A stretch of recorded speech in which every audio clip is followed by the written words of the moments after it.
얼굴 배울 때야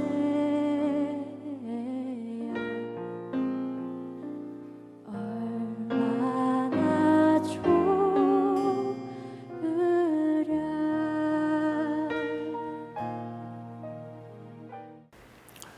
오늘은 종교 개혁 499년을 기념하는 주일입니다.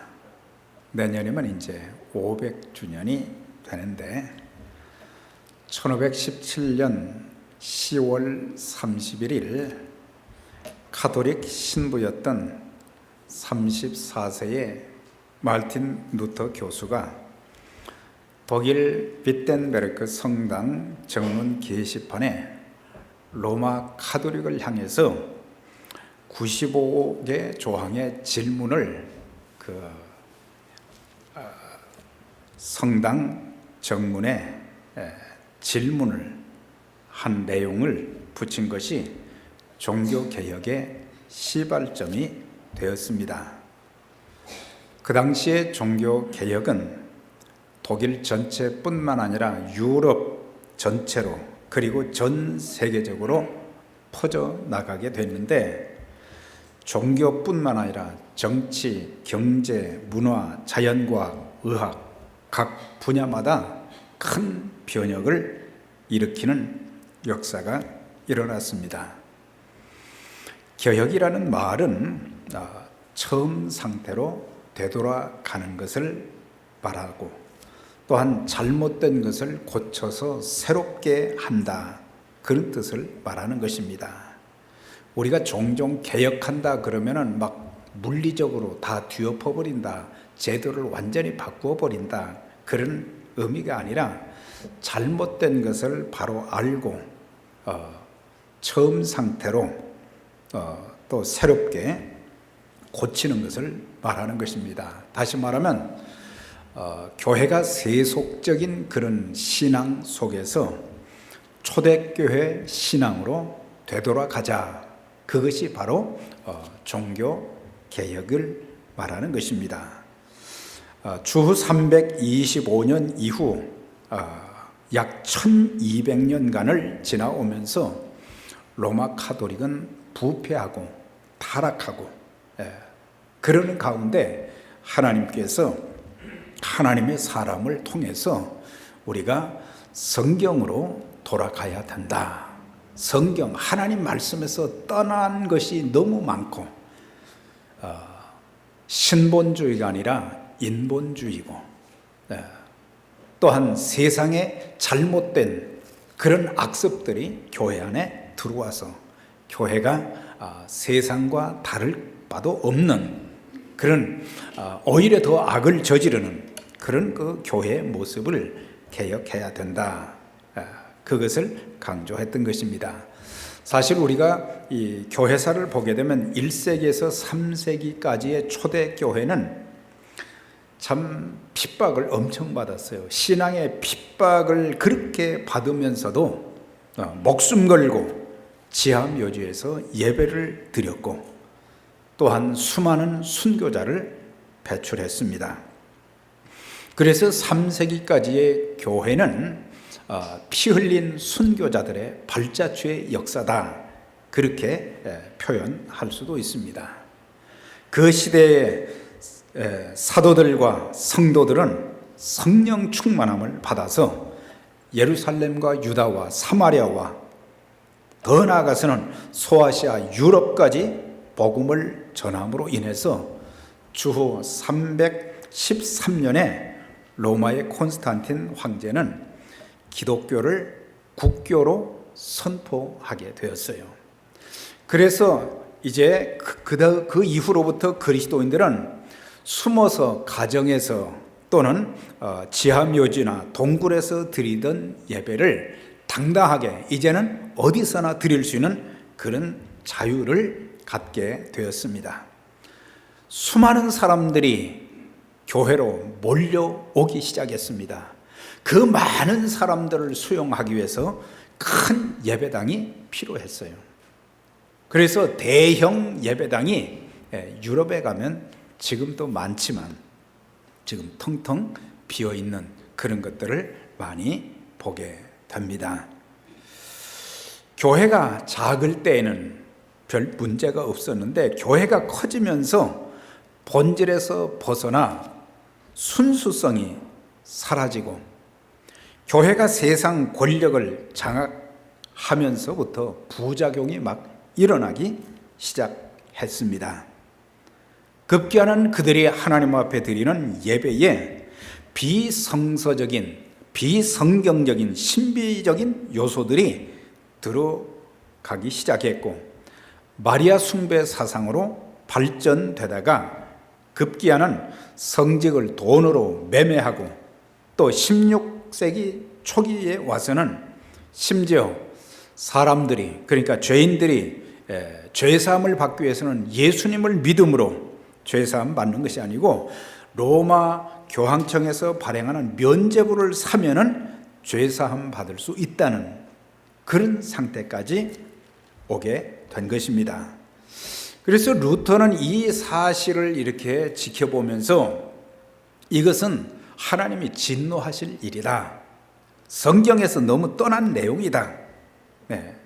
기독교 복음에서 변질된 것이고 이것은 선량한 국민들의 재산을 빼앗으려는 교황청의 기만이라 그렇게 공격하면서 95개 조항의 반박문을 이제 그 성당 문에 붙이게 된 것입니다. 그래서 처음에는 이런 그 종교 개혁이 대단하게 일어날지 전혀 몰랐었어요. 그냥 한 교수의 비성경적인 그런 로마 카톨릭의 제도를 이제 향해서 질문했던 그것이 거기에 하나님이 역사하신 거예요. 옳은 일에는, 성경적인 일에는, 하나님이 기뻐하시는 일에는 하나님이 역사하시고 하나님이 놀라운 일을 행하여 주신다는 것을 알 수가 있어요. 그래서 이제는 독일뿐만 아니라 유럽 전체로 전 세계적으로 이 운동이 퍼져 나가게 된 것입니다. 그래서 마르틴 루터는 성경을 읽으면서 가장 중요한 세 가지를 강조를 했어요. 첫 번째는 오직 성경, 그 다음에 오직 믿음, 오직 은혜, 이 세 가지를 이제 강조하면서 참 초대교회의 순수한 신앙으로 돌아가야 될 것, 로마 카톨릭이 잘못된 것은 고치고 참된 교회의 모습을 회복하기를 원했던 그런 것을 보게 되는데, 오직 성경으로, 하나님 말씀으로 돌아가자고 하는 그런 운동입니다. 지금은 우리가 성경을 다 가지고 있어요. 또 누구든지 성경을 다 읽을 수 있어요. 또 성령의 감동함으로 기도하면서 성경을 또 해석도 할 수가 있어요. 근데 그때 당시에는 아무나 성경을 가질 수가 없었어요. 누가 가질 수 있었느냐?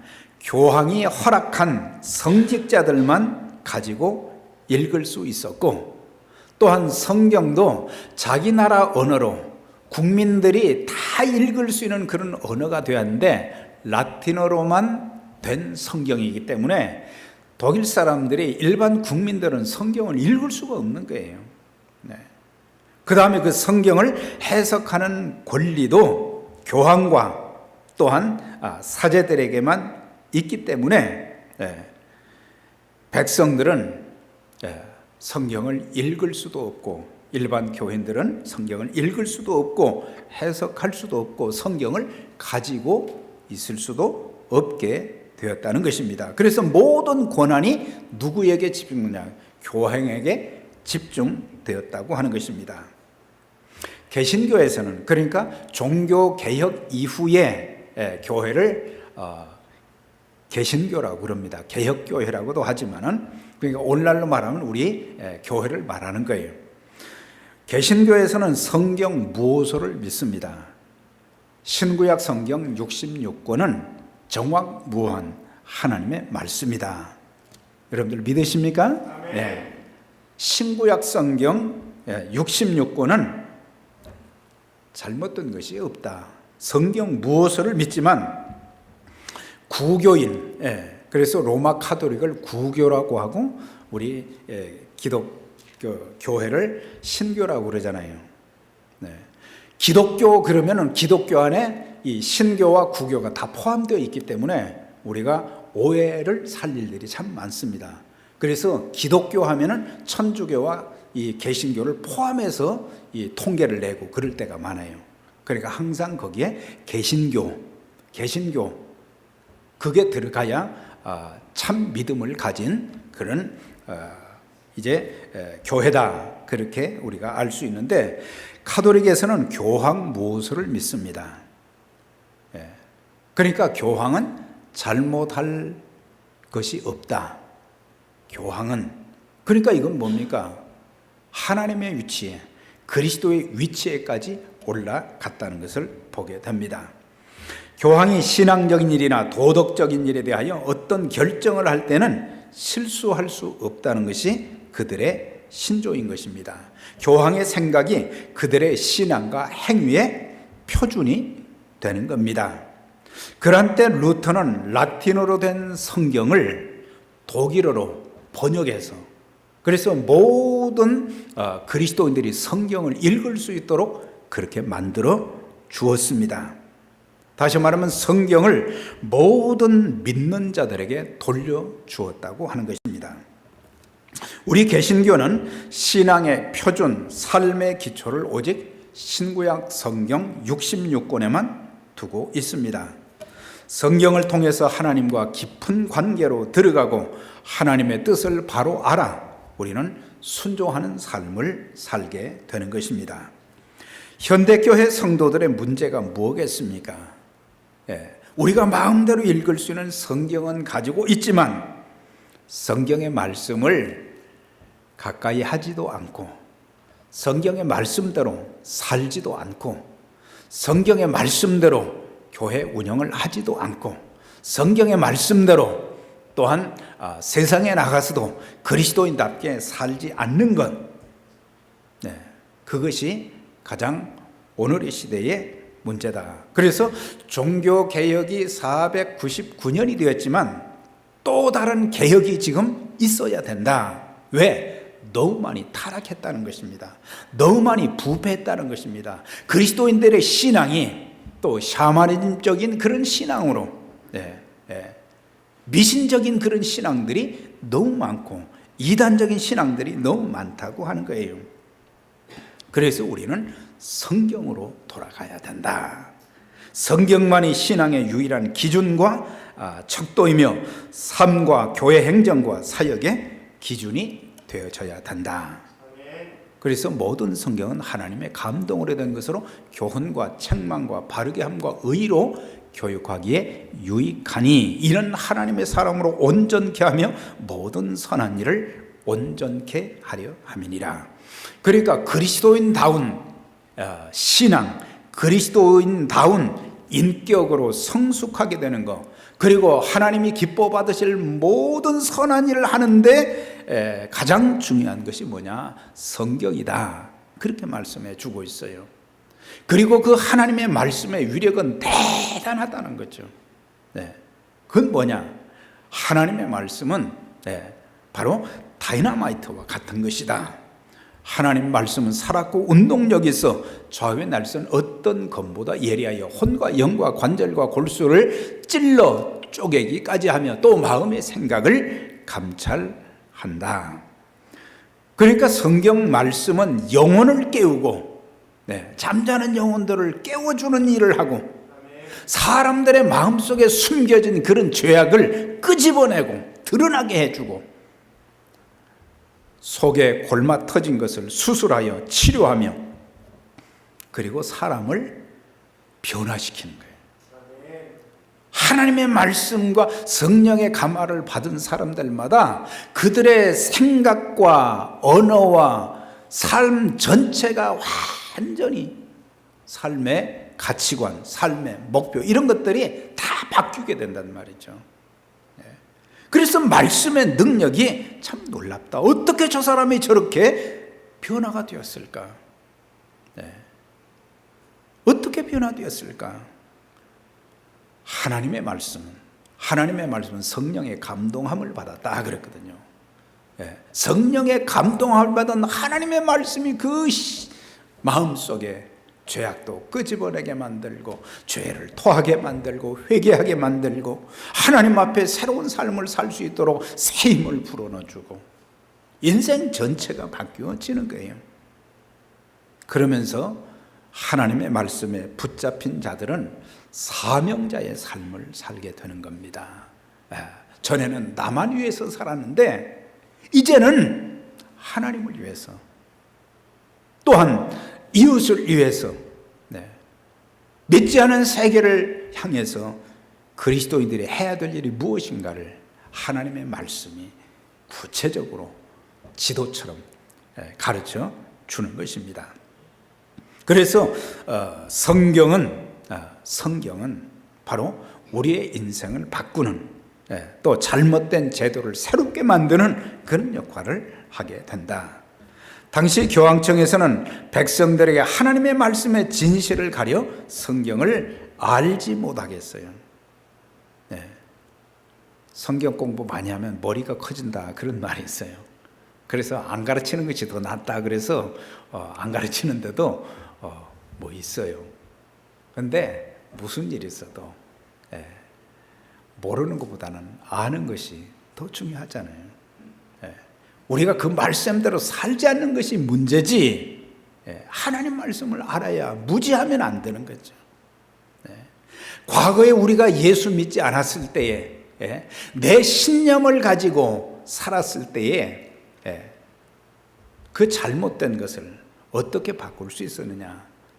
믿음을 통해서 성경을 통해서 이게 잘못되었구나. 그걸 깨닫고 이제는 새로운 인생을 출발하게 된 것이죠. 그런데 사실 마틴 루터가 종교 개혁을 이제 하게 될 때에 로마 교황청의 가장 큰 문제가 뭐냐면 면죄부라고 하는 그런 사업이었어요. 면죄부. 그러니까 그 면죄부를 사면은 이제 죄 사함을 받게 된다. 우리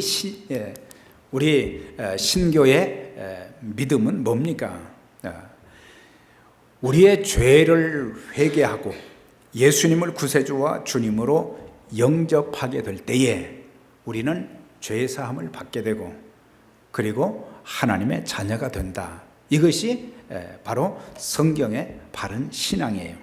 그런데 로마 교황청에서는 면죄부를 팔게 된 것이 뭐냐면 두 가지 이유였어요. 전부 돈과 연관이 됐죠. 1096년에 십자군 전쟁이 있었어요. 크루세이드 워라고 그랬는데 십자군 전쟁이 1096년에 일어나게 되었는데 이 십자군 전쟁의 목적은 뭐냐면 이스라엘의 그 예루살렘이 이슬람 지배하에 있어요. 옛날 솔로몬이 지었던 성전이 지금은 이슬람 사원으로 바뀌어져 있단 말이에요. 지금. 그러니까는 그때 당시에 예루살렘을 이제 탈환해서 그리스도인들로 하여금 그곳을 이제 제대로 방문도 하고 거기에서 예루살렘 성전을 되찾게 해줘야 되겠다. 그런 명목은 있었지만 사실 딴 목적이 있었는데 그게 뭐냐? 땅을 차지하기 위해서였어요. 그래서 로마 교황이 그때 당시에 모든 황제들은 나라의 황제들은 다 장악을 했거든요. 그래서 결탁해가지고 전쟁을 일으켰는데 269년 동안 전쟁을 했어요. 그런데 269년 동안 9번의 대규모 전쟁이 있었는데 이 병사들을 보내야 되겠는데 누가 전쟁에 나가려고 하겠습니까? 죽으려고 하겠습니까? 그러니까는 그때 로마 교황청에서 뭘 만들었느냐? 면죄부를 만들었어요. 그래서 이것을 사가지고 이제 여기다 몸에 지니고 가면 전쟁에서 죽어도 천국 간다. 그렇게 하니까 사람들이 천국 간다고 그러니까 면죄부를 다 사기 시작한 거예요. 그러니까 군사들이 많이 지원을 하게 된 거란 말이죠. 그러면서 몸에는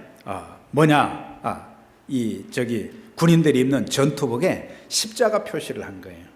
그래서 십자군이라 그랬죠. 그러니까 이것이 그리스도의 복음을 전하는 그런 일에 쓰임을 받은 것도 아니고 전부 보면 로마 교황청이 돈을 벌기 위한 수단으로 이걸 하게 됐다는 것을 볼 수가 있어요. 그래서 전쟁에 나가서 싸우다 죽으면 지옥에 가지 않고 연옥에도 머물지 않고 곧장 천국으로 직행할 수 있다고 그러니까 이게 불티나게 팔렸단 말이에요. 또 하나는 교황청이 베드로 대성당을 건축하게 되었는데 천문학적 돈이 필요했어요. 어떻게 이 건축비를 조달할까? 그 꾀를 낸 것이 바로 면죄부를 판매하기 시작한 거예요. 그때 당시 1500년대 이 성당은 한꺼번에 8,000명이 미사를 드릴 수 있는 세계에서 가장 큰 성당이 베드로 성당이란 말이에요. 짓는 데만 100년이 걸렸다고 그럽니다. 라파엘이나 미켈란젤로 같은 당대 최고의 건축가들이 설계하고 감독을 했는데 이 건축비를 조달하기 위해서 다른 방법이 없었어요. 그래서 다시 면죄부를 팔기 시작한 거예요. 그리고 신부들이 강단에서 하나님 말씀을 전하는 것이 아니고 면죄부 파는 일을 설교했어요. 여러분들이 드리는 돈이 헌금통에 딸랑 떨어지는 소리를 듣는 순간 당신의 영혼은 연옥에서 벗어나 천국으로 올라가게 됩니다. 사실 연옥은 성경에도 없는 그런 장소지요. 그런데 로마 카톨릭 교회가 만들어낸 천국과 지옥 중간 사이에 있는 그런 중간지대를 말하는 것입니다. 그러면서 그들은 아주 악한 죄인은 죽으면 지옥으로 가지만 보통 죄인은 연옥으로 보내져서 거기서 고행을 한 다음 자격이 되면 천국으로 보내진다. 그래서 그 연옥 생활이 몇천 년이 될지 모르는데 면죄부를 사는 순간 연옥에 있는 영혼들은 천국으로 올라간다. 그러니까 사람들이 그냥 그 면죄부를 그렇게 많이 샀다는 것입니다. 구원은 면죄부를 산다고 되는 것이 아니라 성경에 기록된 대로 예수 그리스도를 구세주와 주님으로 영접할 때에 죄사함 받고 구원받는 것입니다. 그래서 오직 성경으로, 두 번째는 오직 믿음으로 그랬어요. 오직 믿음으로. 루터가 한 번은 그가 이제 법대를 다니게 되었을 때에 집에서 이제 학교로 가는 도중에 들판을 지나가는데 갑자기 막 폭풍우가 몰아치고 그러면서 막 벼락이 내리치기 시작했는데 이 벼락이 막 자기 가는 옆에 말이면 내리치는 거예요. 그때 자기도 모르게 하나님 앞에 이런 기도를 했다고 해요. 하나님, 저를 살려주시면 제가 이제 하나님의 뜻을 따라 신부가 되겠습니다. 그렇게 해서 그가 하나님이 살려주셔서 신부가 되었다는 거예요. 신부가 된 후에도 고행과 선행을 통해서 하나님과의 관계를 회복하고자 했지만 선한 일을 행할수록 마음 깊은 곳에 참된 평화를 얻을 수가 없었어요. 그런데 그가 대학 교수가 되어서 로마서를 강의하면서 하나님 말씀에 부딪히기 시작한 거예요. 의인은 믿음으로 말미암아 살리라. 이것을 통해서 구원의 진리를 깨닫고 확신을 갖게 되면서부터 로마 카톨릭이 지금 자행하는 모든 것들은 비성경적인 것이다. 인본주의적인 것이다. 하나님이 진노하실 일이다. 하나님이 벌을 내실 그런 일들이다. 그래서 그 많은 사람들이 이러다가 지옥 가면 어떻게 할까? 그게 너무 안타까워서 이제는 말씀으로 돌아가야 됩니다. 오직 믿음으로 돌아가야 됩니다. 그래서 로마서의 가장 중요한 부분, 로마서 전체 16장 중에도 핵심이 오늘 본문이거든요. 내가 복음을 부끄러워하지 않으면 이 이 복음은 모든 믿는 자에게 구원을 주시는 하나님의 능력이 됨이라. 복음에는 하나님의 의가 나타나서 믿음으로 믿음에 이르게 하나니 기록된 바 의인은 믿음으로 말미암아 살리라. 그래서 복음은 곧 예수 그리스도를 믿음으로만 구원받는다는 것을 우리에게 가르쳐 주는 것이다. 그럼 복음이 뭡니까, 여러분들? 복음, 복된 소리, 그거는 정확한 게 아니에요. 성경대로 그리스도께서 우리 죄를 대신하여 십자가에 죽으셨고, 성경대로 그리스도께서 이제 죽은 자 가운데서 다시 살아나신 그것을, 부활하신 것, 그리스도의 죽으심과 부활하심이 곧 복음이라. 그게 복된 소식이라 이 말이에요. 그래서 이 복음을 들은 사람들이 내가 죄인이었구나, 주님께서 나를 위해서 죽으셨구나, 주님께서 나에게 영생을 주시기 위해서 살아나셨구나, 이것을 믿고 예수님을 마음에 영접하게 될 때에 그 순간 성령이 우리 안에 들어오시고, 그리고 우리가 죄인이 의인이 된다, 인침을 받았다는 얘기예요. 성령의 인침을 받음으로 말미암아 우리가 의롭게 되어졌고 우리는 하나님의 자녀가 되었다. 그렇기 때문에 믿음의 조상 아브라함, 선지자 하박국, 사도 바울이 얻은 진리는 구원받는 것은 선행으로, 율법을 지키는 것으로, 종교적인 의식을 행하는 것으로 되는 것이 아니다. 그러니까 교회 나와도 예배 드렸다고 해서, 교회 소속되었다고 해서 그 사람이 구원받는 것이 아니다. 예수님을 인격적으로 내 마음에 구세주와 주님으로 모셔드릴 때에 나는 모르지만 눈에 보이지 않는 성령님이 우리 안에 들어오시게 되고, 그 순간 죄사함과 하나님의 자녀가 되는 권세를 얻게 된다. 이걸 믿어야 되는데, 우리가 선한 일 많이 한다고, 좋은 일 많이 한 사람들이 천국 간다는 것은 성경에 없는 내용입니다. 그리스도인들은 선한 일을 해야 돼요. 구제도 해야 돼요. 사회를 위해서 뭔가도 해야 되지만, 그러나 전부 믿음의 바탕에 의해서 그 모든 일을 해야 되는 것이지, 내가 선한 일을 했다고 해서 내가 천국 가고 그건 아니에요. 모든 일에 하나님만 의지한다는 것이 바로 오직 믿음이에요. 우리가 구원도 믿음으로, 또 살면서 우리가 하나님만 의지한다고 하는 그런 뜻이에요. 사실 우리가 세상에 살면서 우리가 추구하고 붙잡는 것들, 몸부림치는 것들이 참 많습니다. 어떤 사람들은 그것이 학문이 될 수도 있고, 어떤 사람들은 그것이 돈이 될 수도 있고, 어떤 사람들은 권력이 될 수도 있고, 나름대로 추구하고 목표하는 것들이 굉장히 많이 있는데, 참 살다 보면은 우리의 삶의 자리를 하나님이 막 흩어 놓으실 때가 있거든요. 크게는 무슨 쓰나미라는 것도 있을 것이고, 그 다음에 지진도 있을 것이고, 전쟁도 있을 것이고, 그러지만 우리 개인 우리 살면서 하나님이 우리를 흔들어 놓으실 때가 있어요. 질병으로 흔들어 놓으실 때도 있잖아요. 또 그 질병으로 죽을 때도 있잖아요. 또 어떤 하던 일들이 말이죠, 또 이렇게 안 되는 경우도 있고, 그 많은 어려움들이 있을 수 있어요.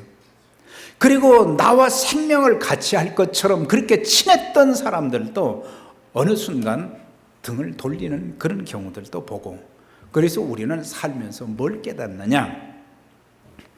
눈에 보이는 세상권, 눈에 보이는 사람, 모든 것들은 의지할 대상은 아니다.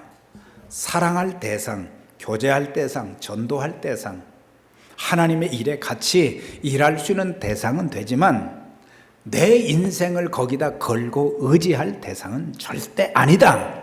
그걸 알아야 된다. 다시 말하면 우리가 의지할 대상은 전능하신 하나님 한 분뿐이시다. 하나님은 하나님 한 번도 나를 실망시킨 적 없으시고 언제나 공평과 은혜로 나를 지키셨네. 지나온 모든 세월들 돌아보아도 그 어느 것 하나 주의 손길 안 미친 것 전혀 없네. 이것을 통해서 우리는 주만 바라볼지라. 우리 찬송 자주 부르잖아요. 주만 바라볼지라. 예. 이 세상도, 우리가 살고 있는 이 세상도 언젠가 이제 주님 재림하시기 전에 전부 불바다가 되어버리고, 사람들이 그렇게 쌓아놓았던 바벨탑들이 다 한순간에 무너지는 그런 날이 오게 되었죠. 우리의 건강한 육체도 언제 어느 때 이 세상을 떠나게 될지, 하루 아침에 한순간에 다 무너져 버릴 것들이다. 그래서 오직 믿음으로 살자. 성경으로 돌아가자. 우리 오직 믿음으로 살자. 하나님만 바라보고 살자. 또 한 가지는 마지막으로 오직 은혜로만, 그런 신앙을 가져야 된다. 구원이 자신의 어떤 공로나 돈이나 면접으로 그가 하나님의 의롭다함을 얻고 구원받는 것은 불가능한 것이다. 성경 어디에도 면접으로 구원받는다는 구절은 없습니다. 예수님을 믿어야 죄사함 받고 구원받는다. 가장 아이고 예수님 믿는다고 어떻게 죄사함 받고 구원받을 수 있어요? 그러나 복음은 그래서 아주 심플한 거예요. 간단한 거예요. 그런데 사람들은 그걸 못 믿어요. 우리가 다른 것은 다 믿으면서 내가 병들었으면 그 약을 먹으면 그 약 효과가 나타나서 내 몸이 건강하게 된다. 그런 정도는 알지만은 생명의 복음인 예수 그리스도, 생명의 말씀, 하나님 말씀은 우리가 이렇게 참 믿지 못하는 어리석음들이 얼마나 많은지 몰라요. 너희가 그 은혜를 인하여 믿음으로 말미암아 구원을 얻었나니 이것이 너희에게서 난 것이 아니요 오직 하나님께로부터 난 것이다. 하나님의 선물이라. 행위에서 난 것이 아니니 이는 누구든지 자랑치 못하게 하려 함이니라. 그래서 구원은 전적으로 하나님만 하실 수 있는 거예요. 내가 예수 믿어서 구원받은 것이 아니라 예수님이, 성령님이, 하나님께서 나로 하여금 믿게 만들어 주셨다 이 말이에요. 내가 믿었습니다. 전도해가지고 내가 구원시켰습니다. 아니에요. 나는 도구로 쓰임받은 것이지 하나님의 성령님이 그 사람으로 하여금 예수님을 마음의 구세주와 주님으로 영접하게 만들었지 내가 구원시킨 거 아니에요. 그러니까 우리는 하나님 앞에 공로가 없는 사람들이에요. 주의 일도 내가 한 것이 아닙니다. 내가 교회에 공로가 있습니다. 내가 얼마나 희생을 많이 했습니까? 그게 아니에요. 성령님이 그를 사용하셔서 일하셨을 뿐입니다.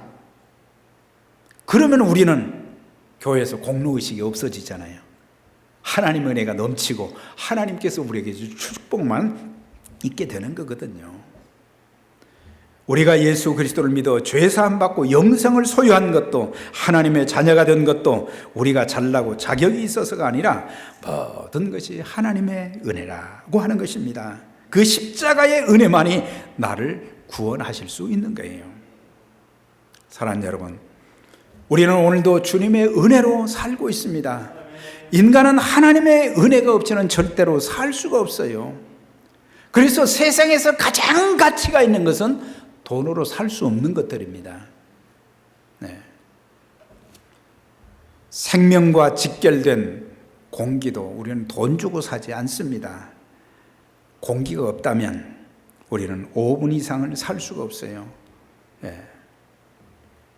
물이 얼마나 소중합니까? 뭐 도시에 살다 보니까 수도세를 조금 내기는 내지만, 물이 얼마나 소중합니까? 햇볕이 얼마나 소중합니까? 우리의 부모님들, 자녀들, 형제들, 돈으로 살 수 없는 귀중한 존재들이에요. 그래서 부모 자식 간에, 형제들 간에 하나님께서 허락해 주신 가정을 소중히 여겨야 된다는 것입니다. 그걸 소중히 여겨야 돼요. 다른 건 돈으로 살 수 있지만 이건 돈으로 살 수 없는 하나님께서 우리에게 주신 귀한 선물들입니다. 왜 부모 자녀 간에 등을 지게 되고 형제 간에 등을 지게 되고 그럽니까? 그러면 안 되죠. 참 소중하다. 그렇게 싸우다가도 나중에 죽고 나면은 헤어지면 다시 만날 수가 없으면 그때서야 소중한 걸 알게 돼요. 내 남편이 얼마나 소중합니까? 내 아내가 얼마나 소중합니까? 소중하지 않습니까? 소중하잖아요. 소중해요. 은혜로 주신 것입니다. 그 중에서 가장 큰 은혜가 뭡니까? 죄사함과 구원입니다. 하나님의 은혜가 아니면 누구도 주님 앞에 설 수가 없어요.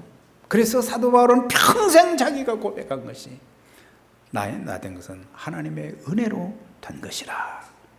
오직 하나님의 은혜로다. 그렇게 고백한 것을 보게 돼요. 이제 우리 모두 종교개혁 정신으로 살아가야 됩니다. 성경으로 돌아가고 은혜로만 살아야 되고 믿음으로 구원받는 이 도리를 행하면서 전하는 그런 그리스도인의 삶이 되어져야 됩니다. 지금 개신교는 위기를 맞고 있습니다. 교회는 갈수록 세속화되어지고 교회 지도자들은 세상적인 성공주의에 눈이 멀었고 도덕적인 수준은 바닥 수준이고 그들의 행위는 세상 사람들의 지탄의 대상이 되고 있습니다. 그래서 세상 사람들이 요즘에는 교회를 염려한다는 거예요. 교회가 세상 사람들을 염려하고 복음을 전했는데 거꾸로 됐어요. 창피한 얘기지만 오늘날에는 평신도들이 목회자들을 걱정하는 시대가 되어가고 있다는 것입니다.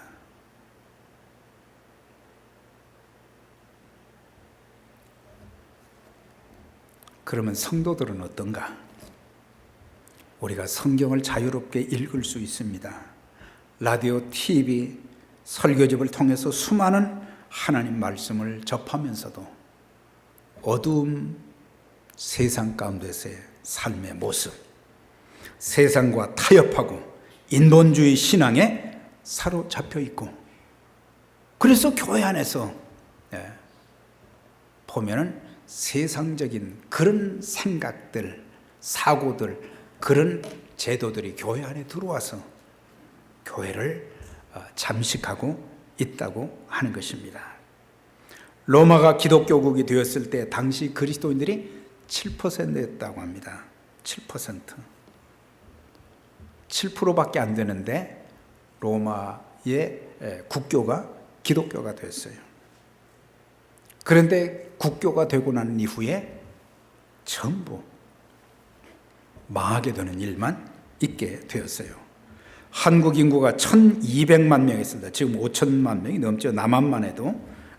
그때에 그리스도인이 10,000명밖에 안 됐대요. 1%밖에 안 됐다는 거예요.